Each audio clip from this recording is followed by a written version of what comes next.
Experience of this world is simply a play of our senses, the five senses that we have. Indriyasendriyasarthe ragadvesha vivastito yornavashmagacchato yasya paripantino. That it is our senses that captivate us, that put down the narrative that leads us through this life, and we respond to all the stimulus that invades our senses. And Krishna goes on to advise Arjuna that मात्रा स्पर्शास्तु कौन्ते शीत पोक्षण सी सुख दुखदा आगाम अपायनो अनित्यास तांतितिक्षस्व Bharat. That Kaunte, O son of Kunti,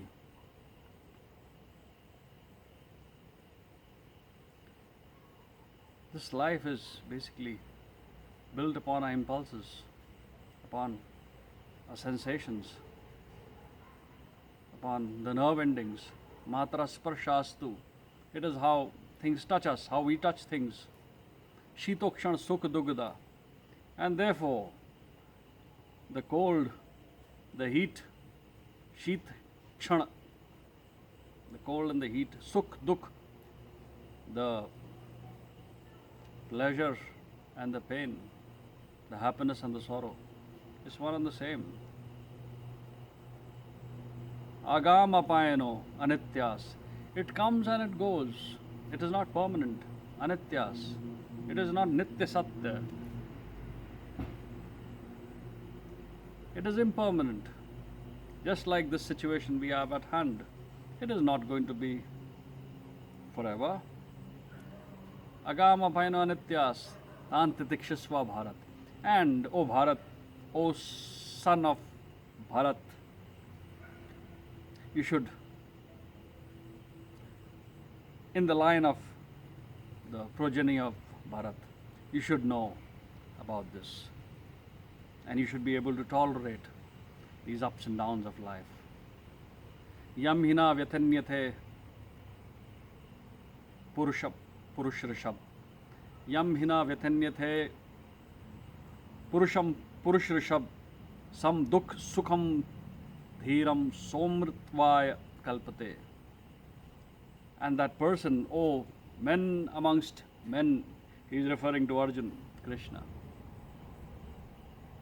with equanimity and patience and wisdom, if you are able to tolerate both the negative and enjoy the positive, sam dukh sukh somritvaya kalpate, and then you will have the potential to experience the infinitude of your existence, the infinity of the existence, the immortality of yourself, because the self is the permanent self. But it is not very easy to experience the permanency of the self, because we are so much caught up in the physical aspect that we have, this physical manifestation which expresses itself. And this comes in a very beautiful shlok. Aviktadini bhutani vyakti madhyani Bharat Vakta nidani tatraka paridevana. What it means is, avyakt means unexpressed, it is bhutani vyakta madhyani. Before things come up in the material form, for example, the human body, before it is born, it has not expressed itself, it is not manifested. What? The permanent aspect of this human form has not manifested. Vyakta madhyani. But between birth and death, it manifests. For example, we all expressing ourselves in this cosmos through our various actions, through our various thought processes, through our conversations, dialogues, through our paintings, illustrations, music, through our daily work, professions. We have manifested. Avyakta nidhani, after the end of the life, again we unmanifest. We are no more expressing. That permanent self is not expressing anymore. Tatra ka paridevana. So why feel bad about death? But before this, there's another shloka which says, Jatasya dhruva mrityu dhruvam janma mrityusya cha. Jatas, the word jat refers to birth. He dhruvo, that birth, dhruvo means over here, it is a fact. It is a fact that we are born. Jatasya dhruvo, mrityu dhruvam, and it is a fact that we die. Janma mrityusya cha, in this cycle of life, being born and dying. Tasmad parihararthe. Therefore, natom chochatum marasi. You should not lament about the idea of dying out. Would it be suggestible that look forward to your death? But why not? We simply are hardwired in a program that makes us believe that we'll live on perpetually. But we all have to die. But do we ever consider the idea of death? No, we always think it is somebody else who will be dying, not us. Until there is a great incumbency that we have to face, where the doctor says, well, you have just these many weeks or these many months more to live, so enjoy yourselves. But then we all have to die. Jatasya dhruvam mrityu dhruvam janma mrityusya cha tasmad pariharate natam shochatum marasi. Before this, Krishna has also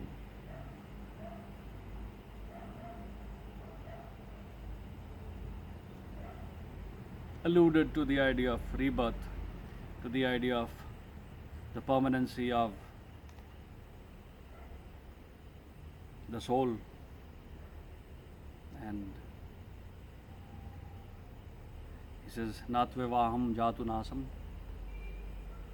Never there was a time that I, aham jatu nasam, these kinsmen, these kings who are fighting in this battlefield, Natvevaham jatu nasam, natvam neme janadipa, neither you, O Arjun,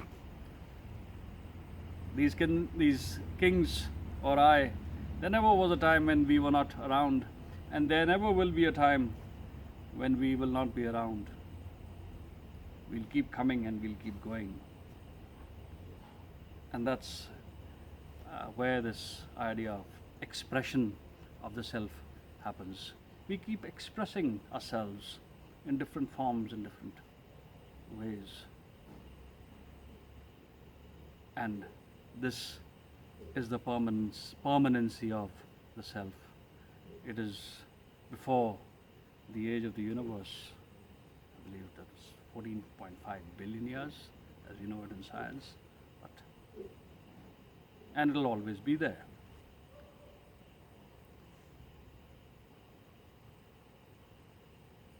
There is a beautiful passage that I'll be coming to, for which I'd like to write a preface. For example, whenever you went out to buy toffees, when you're small, you saw your reflection in the shop window, in the glass of the shop window, and it brought to your mind, well, a small child out to buy some toffees, sweetmeats, and consider past middle age with grey hair and slightly bent over. You went past through the same shop window, would you be able to recognize yourself with the picture of the child that you have so strongly etched in your mind? But that I-ness is there, that is within the reflection of the glass of the shop window. That's never going to change. That I-ness is transferred from the child to the youth up to old age, and that I-ness, that manifestation, will again be transferred to another body, and that permanency of the self will never cease to be. Dehnasmin yatha dehe kaumaram yauvanam jara tata dehantar prapti dhiras tatra na muhyati. And the wise is never bewildered by this transfer of the self. Most people think about it as a soul or the Atma, from one to another body.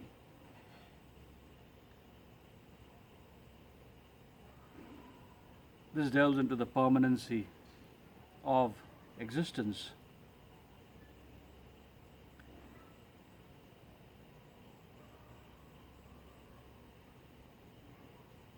This is the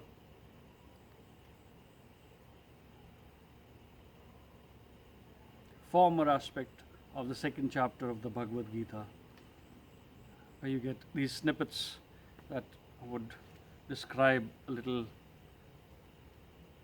about the description that we seeking for death and non-existence. But it talks of forbearance, it talks of being able to tolerate the ups and downs, it talks about being strong, and it talks about the eternity of existence, that we keep coming, we keep going. And I'd like to conclude my talk with a very beautiful shloka.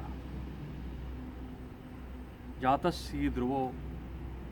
No, this is not the one. The shloka is that there is never a time when the falsehood can be sustained, and there never a moment when the truth ceases to be.